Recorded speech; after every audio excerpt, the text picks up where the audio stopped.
2012년 2월 23일에 UN 세계장애위원회 부의장인 강용호 박사가 68세의 나이로 별세하셨습니다. 13살 때 축구공에 눈을 맞아서 시력을 잃었는데요. 그 후 신앙으로 그 시각장애의 장벽을 뛰어넘어서 미국 백악관 정책 차관복까지 지낸 기적의 인물입니다.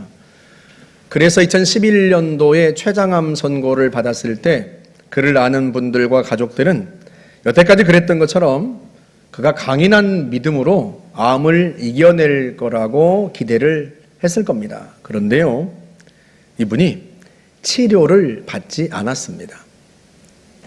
오히려 떠날 시간을 알게 된 것이 축복이라고 여겨서 하나님 앞에 감사했습니다. 그리고 재산도 정리해서 국제 로터리 재단의 장학기금으로 평화장학금으로 기부하셨습니다.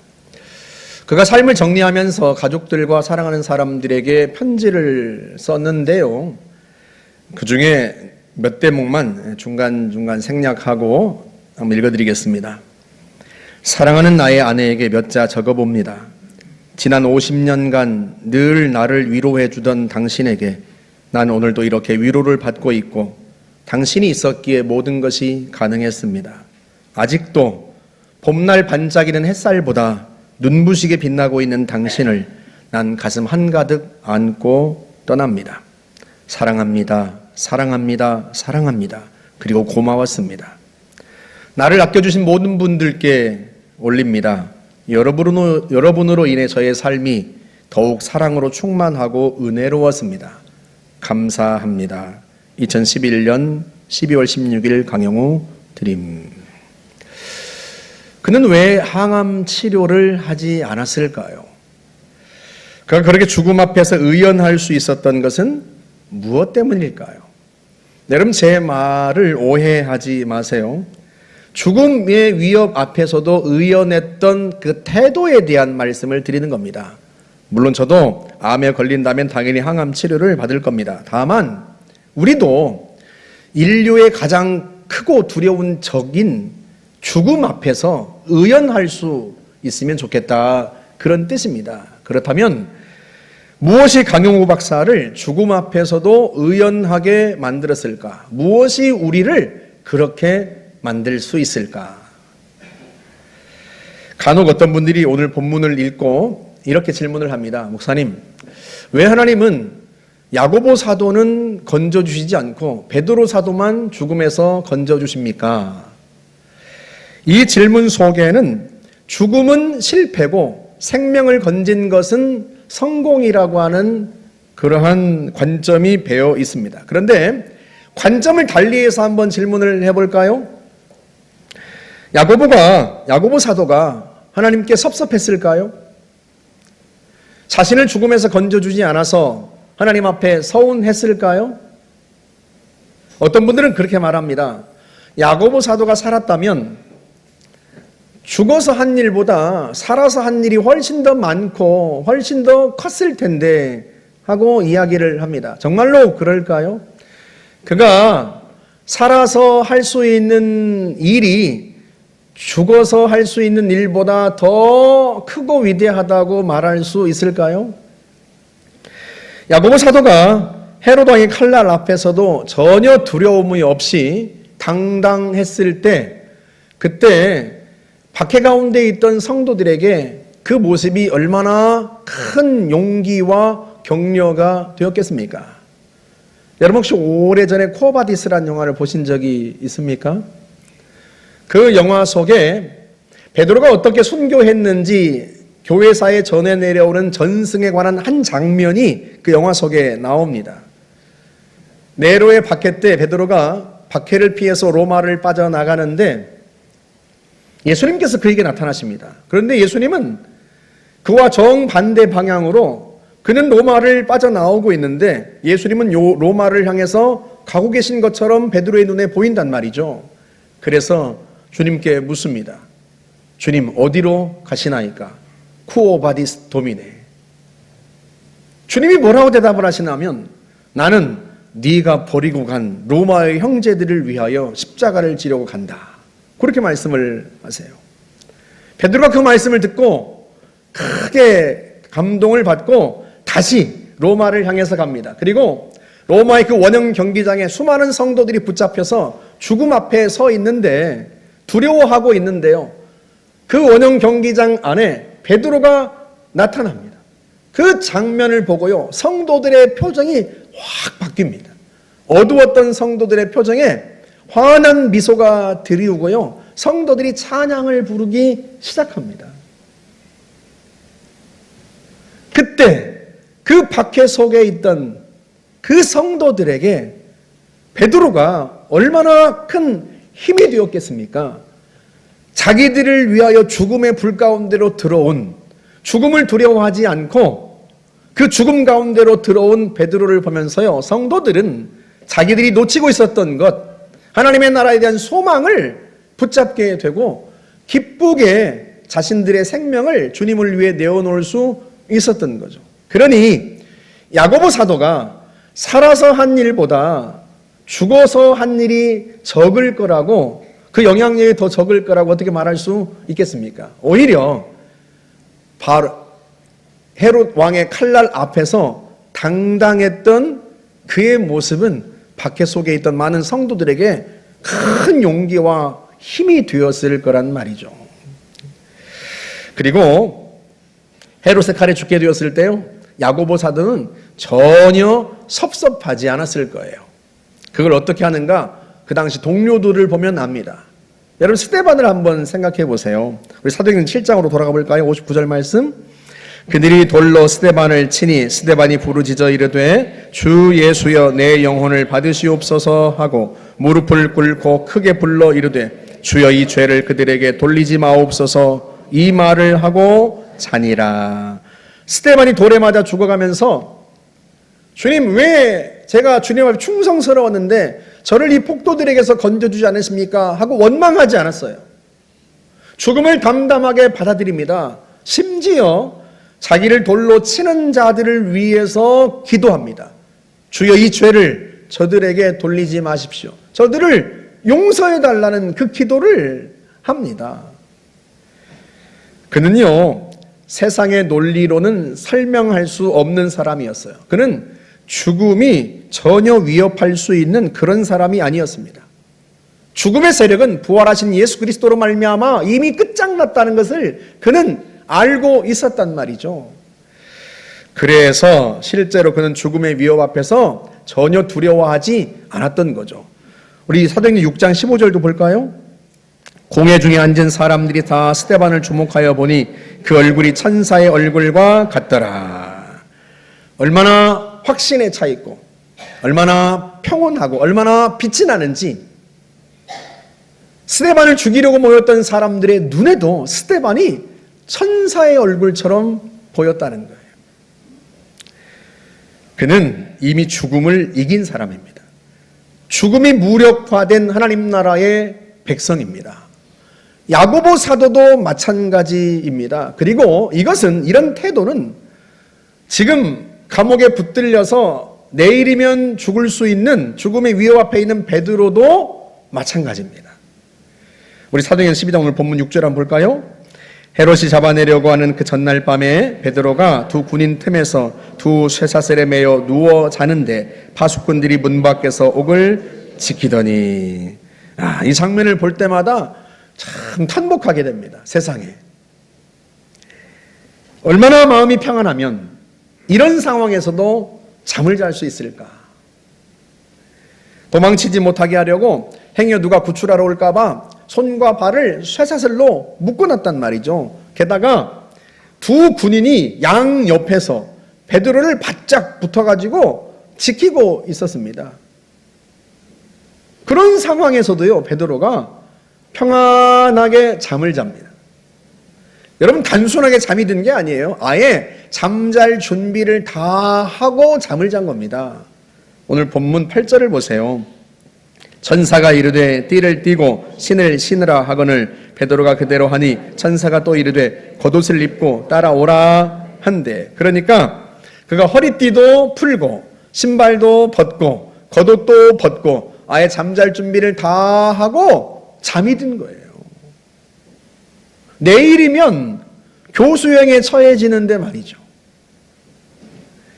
게다가 얼마나 깊이 잠들었는지요. 천사가 나타나도 모릅니다. 오늘 보면 7절도 보실까요? 호련히 주의 사자가 나타나매 옥중에 광채가 빛나며 또 베드로의 옆구리를 쳐 깨워 이르되 급히 일어나라 하니 쇠사슬이 그 손에서 벗어지더라. 이 천사가 물론 양옆에 있던 군인들은 잠들게 했겠죠. 근데요, 광채를 내면서 나타납니다. 아마도 환한 빛이 나면 그 빛에 베드로가 눈을 뜰 거라고 생각을 했나 봐요. 그런데요, 베드로가 잠이 깨지를 않습니다. 얼마나 깊이 잠들었으면 잠이 깨지 않겠습니까? 천사가 얼마나 기가 막혔겠어요? 옆구리를 쳐 깨웠다는 거예요. 여러분, 누워있는 사람을 어떻게 옆구리를 치겠어요? 손으로 치겠어요? 팔로 치겠어요? 예? 그 장면을 상상해 보세요. 아마 저 같으면 발로 옆구리를 팍 쳤을 거예요. 이렇게.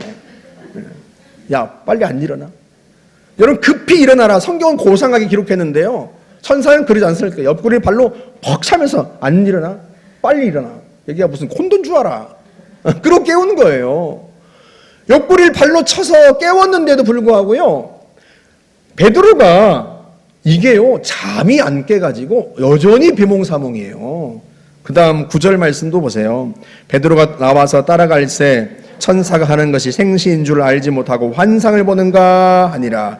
한마디로요, 비몽사몽인 거예요. 얼마나 평안하게, 얼마나 깊이 잠들었으면 그러겠어요. 어떤 분들은 바울이 빌립보 감옥에서 밤중에 깨어서 기도했던 장면과 비교하면서 베드로가 성령 충만하지 못하다고, 아니 이런 때 깨어서 기도해야지 잠들고 있으면 어쩌냐고 비판하기도 합니다만, 여러분 그렇지 않습니다. 스데반과 마찬가지로요, 베드로도 이미 죽음을 초월한 사람이에요. 죽음의 위협 앞에 흔들리는 사람이 아닙니다. 우리 사도행전 5장 40절 한번 보세요. 그들이 사도들을 불러들여 채찍질을 하며 예수의 이름으로 말하는 것을 금하고 놓으니 사도들은 그 이름을 위하여 능욕받는 일에 합당한 자로 여기심을 기뻐하면서 공회 앞을 떠나니라. 붙잡혀가지고 채찍질 당한 것이요, 억울하고 분한 게 아니에요. 오히려 기뻐했다는 거예요. 매를 맞고 기뻐했다는 거예요. 왜? 예수 그리스도의 고난에 동참할 수 있어서. 야, 내가 벌써 예수님의 고난에 동참할 수 있는 그런 사람으로 하나님 앞에 여겨졌단 말이지. 그 사실이 기뻐서요, 매를 맞고 나오는데요, 기뻤다는 거예요. 다음에 또 붙잡히면 죽을지도 모르는데요, 그건 안중에도 없어요. 그러니까 베드로는 이미 죽음을 초월한 사람이에요. 죽음이 더 이상 그를 위협하지 못하는 거예요. 여러분 왜 그렇습니까? 그가 부활하신 주님을 만났단 말이에요. 죽음을 이기고 부활하신 주님을 만났습니다. 죽음의 권세를 예수께서 깨뜨리셨다는 것을 그가 알았습니다. 그는 천국 백성이 된 거예요. 하나님 나라의 백성이 된 것입니다. 하나님 나라의 사람인 거예요. 더 이상 이 땅에서나 힘을 쓰는 죽음이 그를 어찌할 수 없게 된 거예요. 그는 천국에 대한 소망, 부활 소망으로 가득 찬 사람이었습니다. 여러분, 그가 성도들에게 보낸 편지를 한번 보세요. 베드로전서 1장 3절 볼까요? 우리 주 예수 그리스도의 하나님 아버지께 찬양을 드립시다. 하나님께서는 그 크신 자비로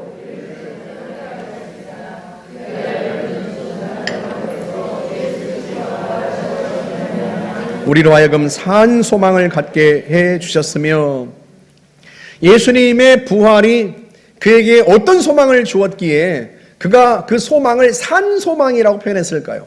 그냥 소망이란 말로 표현해도 되는데 이 세상의 헛된 소망과는 완전히 차원이 다른 진짜 소망이란 차원에서 산 소망이라고 표현했단 말이죠.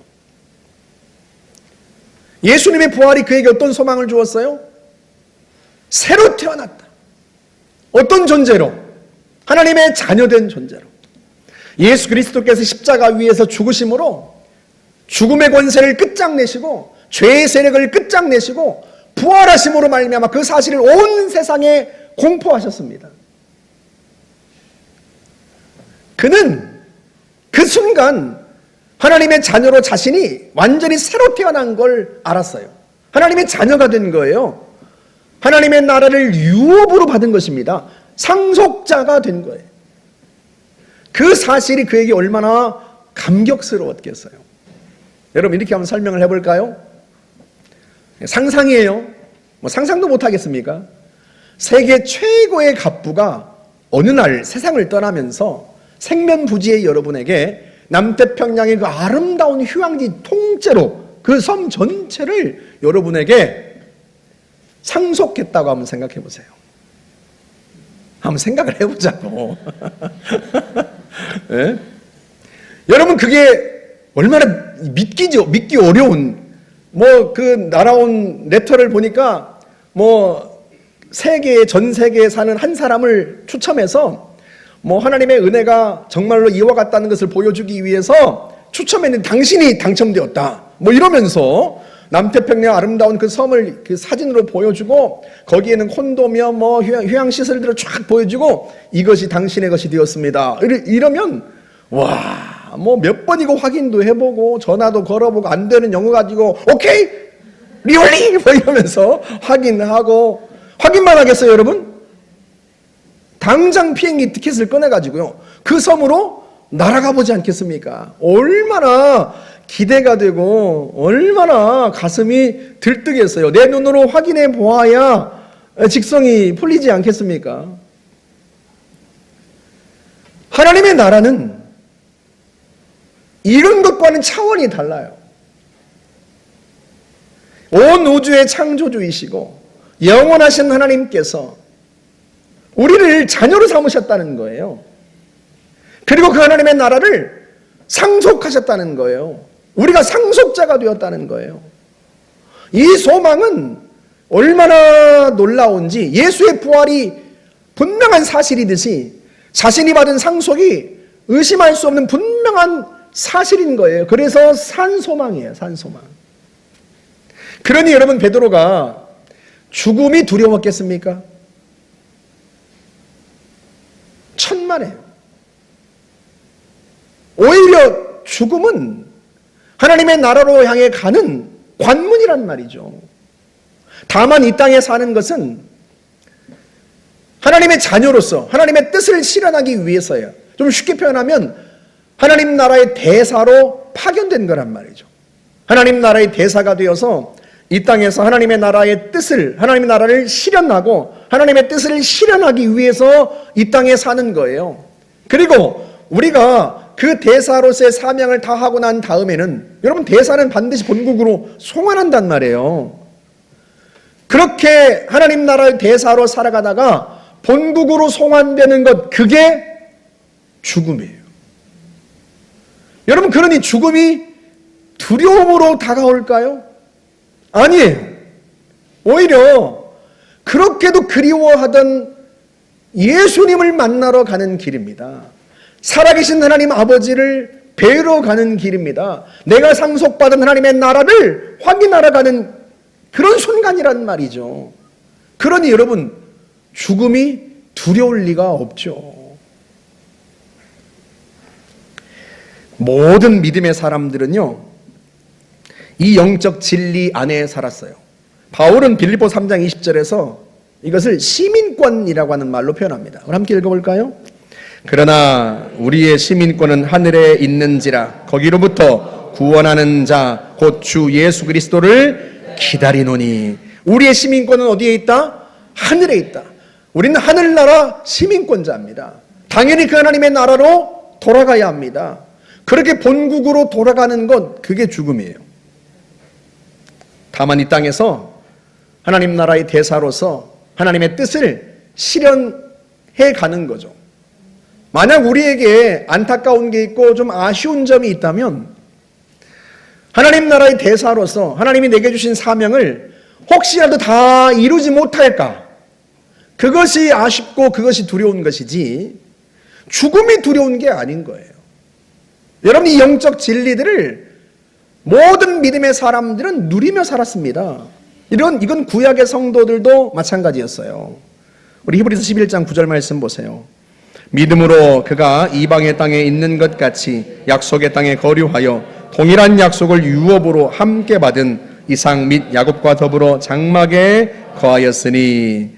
그러니까 아브라함은 하나님이 약속하신 땅 가나안에 살았다, 뭐 그런 뜻이에요. 그런데 가나안에 살면서 그 땅을 하나님이 주셨다고 생각한 게 아니고 하나님이 주신 진짜 유업은 따로 있다고 생각했다는 뜻이에요. 그가 살았던 가나안 땅은 그냥 이방의 땅이라고, 남의 땅이라고 생각하면서 살았다는 거예요. 여러분, 종들만 해도 318명을 거느리고 살았던 갑부입니다. 소떼와 양떼가 어마어마하게 많았던 사람이에요. 그런데 그가 가나안 땅에 살면서 대궐 같은 집을 짓고 살지 않았다는 거예요. 왜? 이 땅은 하나님이 자기에게 주신 진짜 유업이 아니기 때문에. 그래서 언제라도 걷어서 떠날 수 있는 천막, 장막에서 살았다는 거예요. 하나님이 자기를 위해서 진짜 계획하신, 진짜 상속받을 땅이 따로 있다, 그렇게 생각한 거죠. 그 다음 절 10절 한번 보세요. 이는 그가 하나님이 계획하시고 지으실 터가 있는 성을 바랐음이라. 그런데 그 진짜 성이 어디에 있다는 거예요? 우리 16절 볼까요? 그들이 이제는 더 나은 본향을 사모하니 곧 하늘에 있는 것이라. 이러므로 하나님이 그들의 하나님이라 일컬음 받으심을 부끄러워하지 아니하시고 그들을 위하여 한 성을 예비하셨느니라. 아멘. 하늘에 있는, 자기를 위하여서 예비하신 성, 그 하나님의 나라의 그 성을 바라보면서 살았다. 사랑하는 여러분, 왜 사람들이 탐욕을 부리며 살까요? 왜 공직자들이 비리를 저지를까요? 왜 세상의 것에 사람들이 연연할까요? 그것은 이 세상의 것이 전부라고 생각하기 때문에 그래요. 그래서 이 세상에서 더 많은 재산을 쌓고 더 많은 지위를 얻으려고 하고 더 많은 인기와 인정을 얻으려고 몸부림친단 말이죠. 여러분, 그런데 사람들이 얻고자 하는 것을 여러분 모세가 누렸던 것과 한번 비교해 보세요. 히브리서 11장 24절부터 한번 볼까요? 믿음으로 모세는 어른이 되었을 때 바로 왕의 공주의 아들이라 불리기를 거절하였습니다. 오히려 그는 잠시 죄의 향락을 누리는 것보다 하나님의 백성과 함께 학대받는 길을 택하였습니다. 모세는 그리스도를 위하여 받는 모욕을 이집트의 재물보다 더 값진 것으로 여겼습니다. 여러분, 그가 이집트의 왕자로서 누릴 수 있었던 것을 한번 생각해 보세요. 재물, 권력, 지위, 인기, 쾌락, 즐거움. 여러분, 이 모든 것들은 사람들이 그렇게도 추구하기를 힘쓰는 것 아닙니까? 그런데 모세는요, 그 모든 것들을 휴지 조각처럼 버리고 이스라엘 백성들과 함께 학대받는 길을 선택했다는 거예요. 왜 그런가? 그 다음 절 보세요. 그는 장차 받을 상을 내다보고 있었던 것입니다.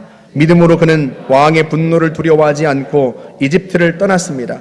그는 보이지 않는 분을 마치 보는 듯이 바라보면서 견디어냈습니다. 아멘. 그가 왜 그랬다고요? 장차 하나님 나라에서 받을 그 상을 바라보았기 때문이에요. 그의 눈에는요, 하나님이 보이지 않지만 보이지 않는 하나님과 그 하나님의 나라가 마치 눈에 보이는 것처럼 그렇게 살았던 거예요. 하나님과 그 하나님의 나라가 내 눈앞에 환히 빛나고 있다라고 생각하면 여러분, 이 땅에서 누리는 게 아무것도 아닌 거예요. 금방 다 사라져버릴 것들이고요, 허무한 것들입니다. 그런 것들을 위해서 자기의 인생을 허비하고 싶지 않은 거죠. 그래서 이스라엘 백성들과 함께 광야에서 그 힘든 길을 선택한 거예요. 왜? 자기에겐 하나님의 나라가 있단 말이죠. 하나님의 나라에 가서 받을 영광스러운 상이 있어요. 하나님께 받을 상이 있어요. 하나님의 나라가 있어요. 그걸 생각하면 그 하나님의 나라에 비하면 이 세상의 것들은요, 아무것도 아닌 거예요. 신약식으로 표현하면 그는 단 한순간도 자신이 하나님 나라 백성이요 하나님 나라의 대사라고 하는 것을 잊지 않고 살았습니다. 다만 이 땅에서 사명을 잘 감당하고 난 후에 하나님이 부르시면 기쁘게 가는 거예요. 실제로 하나님이 그를 부르셨을 때 그에게 있던 유일한 아쉬움은 딱 한 가지밖에 없었습니다. 나로 요단강을 건너가 저 가나안 땅을 보게 하소서. 하나님이 자신에게 주었던 사명, 그 사명을 다 이루지 못한 게 아쉬웠을 뿐이지 자기가 죽음 앞에 있다고 두려워하지 않았습니다. 그는 기쁘게 주님 앞에 나아갈 수 있었어요. 왜? 보이지 않는 하나님을 보이는 것처럼 섬겼고요. 보이지 않는 하나님의 나라를 보이는 것처럼 기대했기 때문이에요. 사랑하는 여러분, 성도들이 왜 간혹 탐욕의 유혹 앞에서 갈등합니까? 왜 어떤 성도들은 이 세상의 것에 그렇게도 연연해 합니까? 왜 일부 목회자들이 돈과 권력과 쾌락의 유혹 앞에서 무너집니까? 다른 이유 때문이 아니에요. 자신의 정체성이 흐려졌기 때문이에요.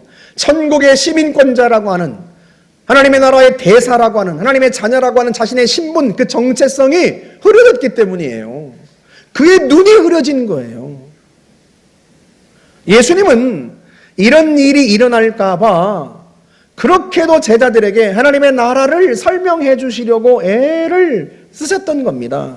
우리 누가복음 13장으로 가볼까요? 18절 말씀. 그러므로 예수께서 이르시되 하나님의 나라가 무엇과 같을까? 내가 무엇으로 비교할까? 마치 사람이 자기 채소밭에 갖다 심은 겨자씨 하나를 같으니 자라 나무가 되어 공중의 새들이 그 가지에 깃들였느니라. 또 이르시되 내가 하나님의 나라를 무엇으로 비교할까? 내가 하나님의 나라를 무엇으로 비교할까? 예수님의 이 말씀 속에는요, 하나님의 나라를 설명해주고 싶은데, 하나님의 나라를 보여주고 싶은데, 이 세상의 언어로는, 이 세상의 어떤 사물로도 그 하나님의 나라를 설명할 길이 없는 거예요. 그 하나님의 나라의 아름다움과 그 하나님의 나라의 영광스러움과 그 빛을 어떤 언어로도 어떤 모양새로도 설명할 길이 없어요. 그래서 내가 무엇으로 하나님의 나라를 설명할까? 무엇으로 비교해서 보여줄까? 주님이 그렇게 탄식하신 거죠. 여러 가지로 하나님의 나라는 이와 같다 하고 가르쳐 주셨지만 그걸로는 다 설명이 안 돼요. 천국은 감히 이 땅의 그 무엇으로도 비교할 수 없고 설명할 수 없는 곳입니다. 우리가 상속으로 받은 그 하나님의 나라는 어떤 단어나 개념으로 설명할 수 없는 아름다운 나라입니다. 하나님의 통치가 완벽하게 이루어지고 하나님의 영광이 해처럼 빛나는 나라. 그래서 요한계시록의 표현에 따르면 다시는 사망이 없고 애통하는 것이나 곡하는 것이나 아픈 것이 있지 않은 하나님의 나라. 우리가 돌아가야 할 우리의 진정한 고향, 우리의 본향입니다. 그 천국에 대한 소망이 모든 성도들과 사도들 속에 환하게 빛나고 있었습니다. 그래서 그들은요, 결코 죽음을 두려워하지 않았습니다. 어떤 성도분들이 가끔 저한테 그래요. 아이고, 목사님 맨날 교회만 계시지 말고 여행도 다니시고 세상에 볼 게 얼마나 많은데요. 그러세요. 그래서 제가 농담으로 아이고 돈이 없어서 못 가요. 그러는데요. 정말로 저는요, 누가 어디에 뭐 여행 갔다 왔다 뭐 이런 하나도 부럽지 않아요.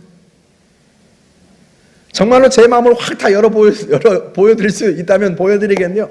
눈꼽만큼도 부럽지 않아요. 왜? 그 세상의 것들은요, 다 한순간에 사라져버릴 것들입니다.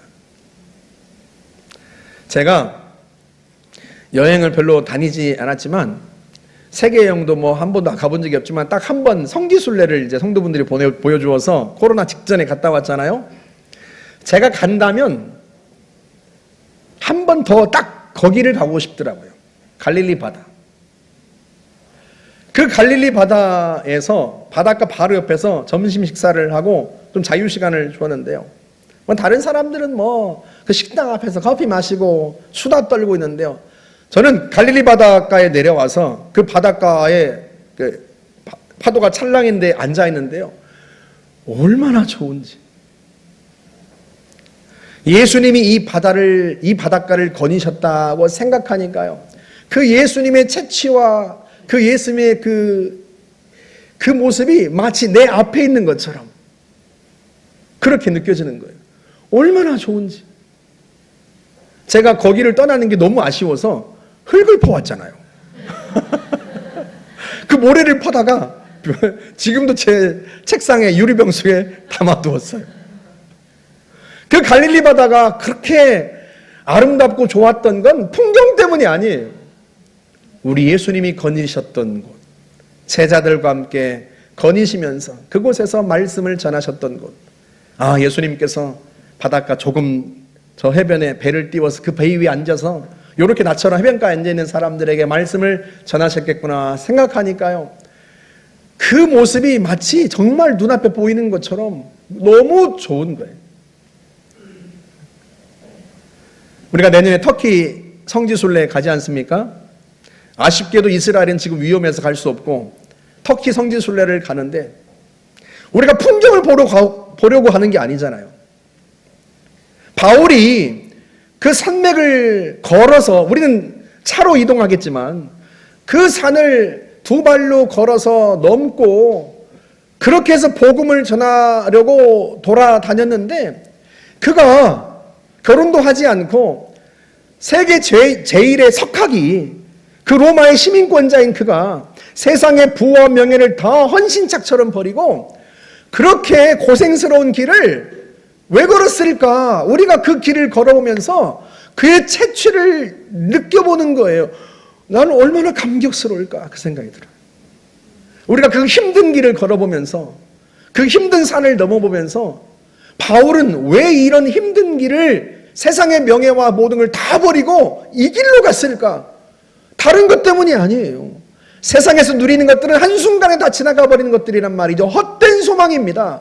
모세가 다 헌신짝처럼 버렸던 것처럼 바울도 그랬습니다. 왜? 그들 속에는요, 하나님 나라에 대한 소망이 환하게 등불처럼 빛나고 있는 거예요. 그들의 유일한 소망이 있다면 그리스도를 배웁는 것, 나를 위해서 십자가 지시고 고난당하신 그 주님을 배웁는 것, 부활하신 그 주님을 배웠고 그분의 품에 안기고 그분과 함께 하나님의 나라에서, 상속받은 그 나라에서 영원한 기쁨과 영광을 누리는 것, 그것만이 유일한 소망이에요. 사도들만 그렇습니까? 아닙니다. 우리도 그렇습니다. 이 땅에서 우리가 뭐 대단한 건 누리지 못해도요, 여러분, 세상 사람들이 누리는 거 부러워할 필요 없습니다. 무슨 롤스로이스 타고 다닌다고 뭐 그거 그렇게 부러워할 필요 없어요. 하나도 안 부럽습니다.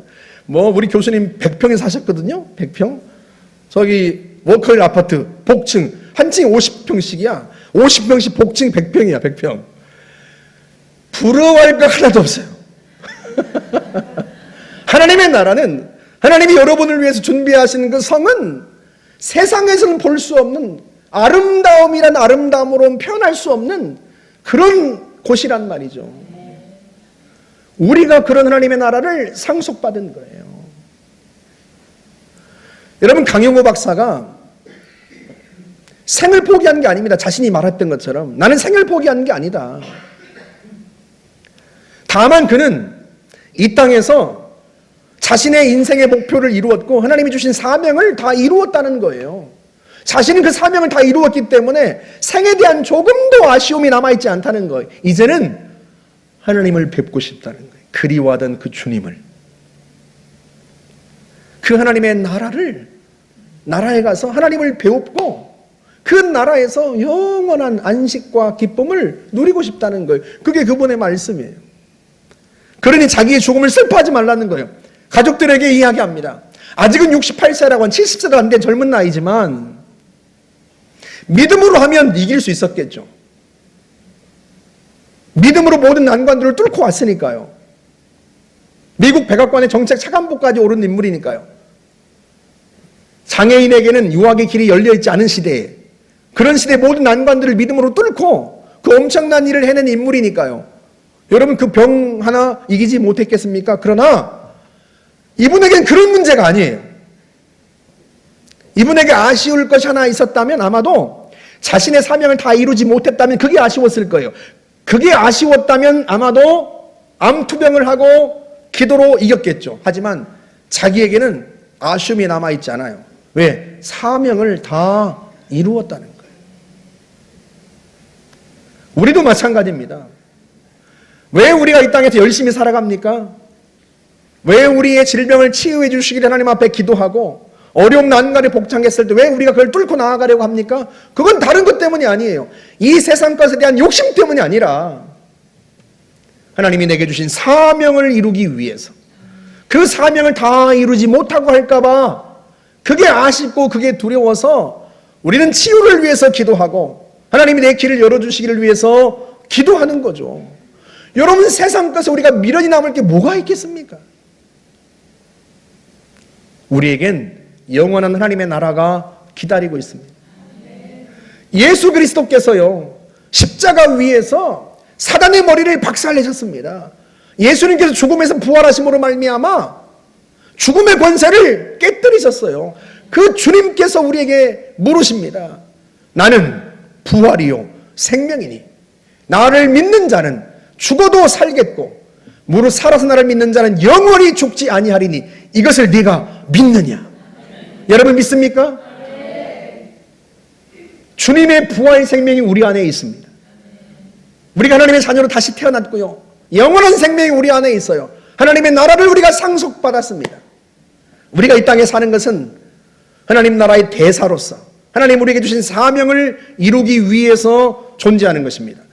그 사명을 다 이룬다면 주님이 우리를 부르실 때 우리는 기쁨으로 주님께 달려갈 것이고요, 주 앞에 이르러서 우리가 그렇게도 그리워했던 주님을 배웁고 이 세상의 어떤 언어로도 표현할 수 없는 아름답기 그지없는 영광스러운 하나님의 나라를, 내가 상속받은 그 나라를 보고 누리게 될 것입니다.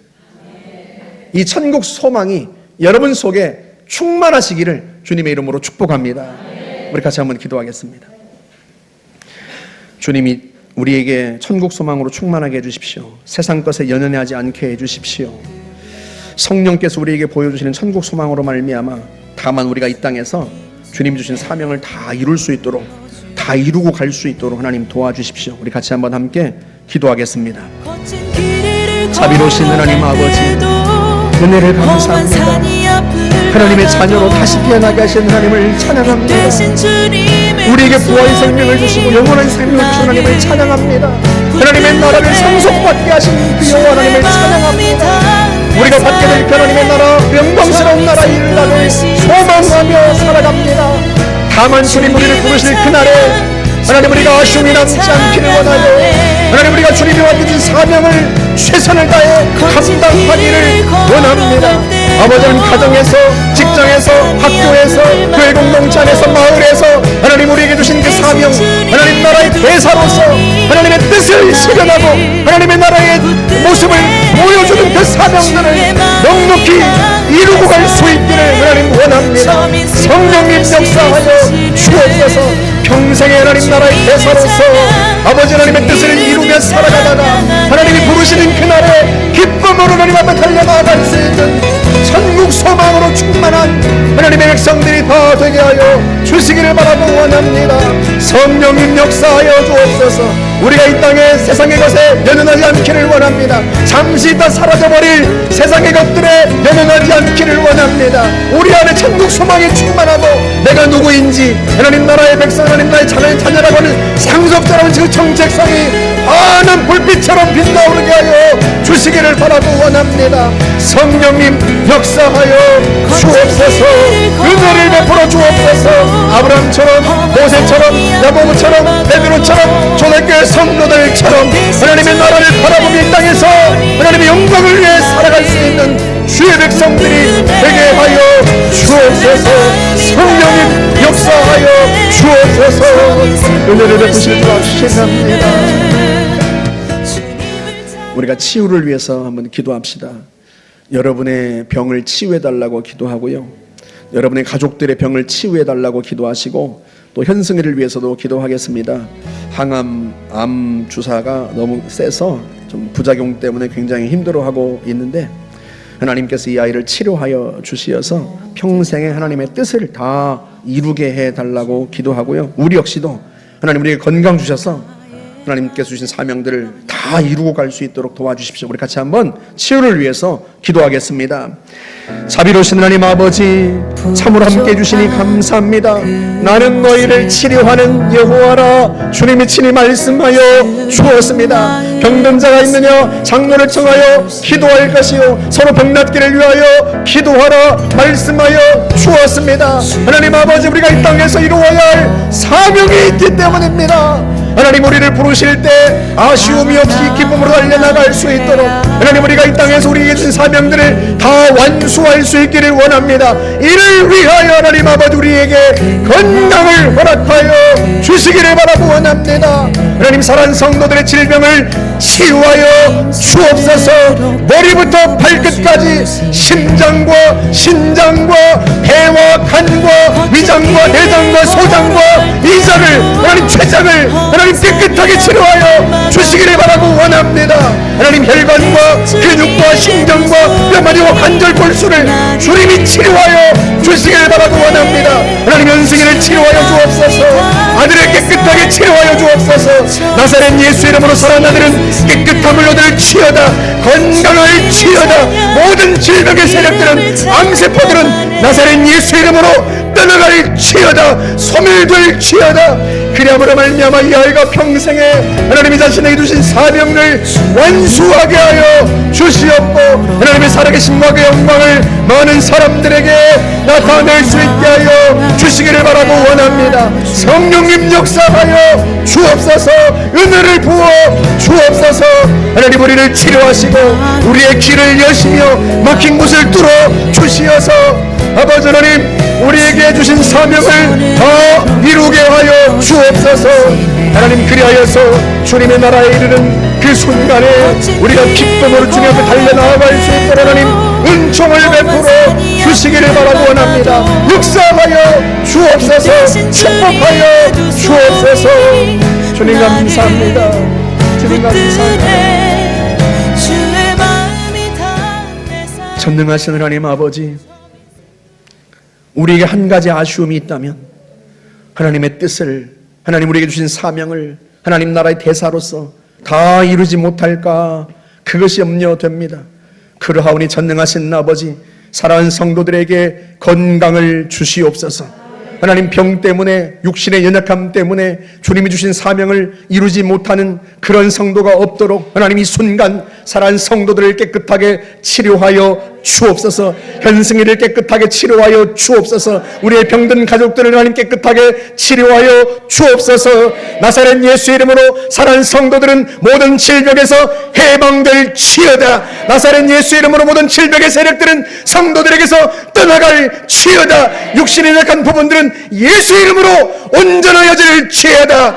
현승이는 나사렛 예수 이름으로 건강하게 회복될 치여다. 암세포는 예수 이름으로 소멸될 치여다.